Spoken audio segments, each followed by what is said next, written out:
خدای تعالی نگهبانتون باشه. ساکن کهنسال‌ترین ناحیه فرخور میرنبی سفر و 109 ساله است. بخشیده به روز مادر از نام مقامات اجرایی حاکمیت دولتی ناحیه با او و 6 نفر مادران سین از 100 ساله بالا تحفه‌های عیدانه تقدیم کرده شدند.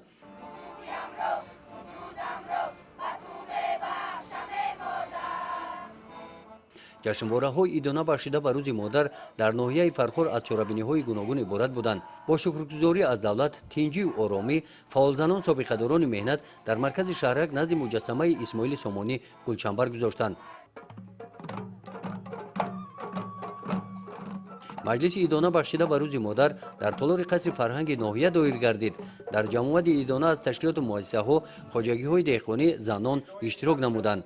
رئیس ناحیه فرخور ساکنان ناحیه را بخشیده به روز مادر تبریک گفته در معروضه‌اش قید نمود که در ناحیه فرخور از شماره 3967 خواجگی دهقانی 271 تاش را زنان راهبری می‌کنند.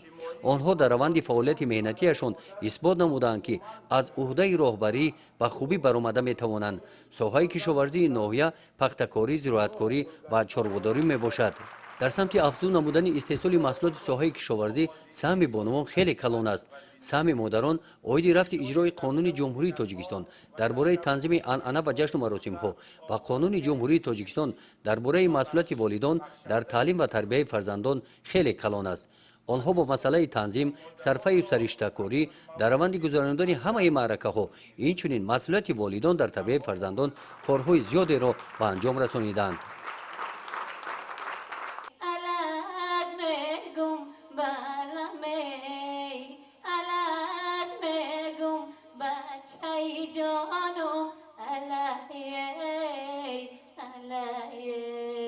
چاره‌بینی عیدانه بخشیده به روز مادر در ناحیه فرخور با برنامه عیدانه کنسرتی جنببست گردید.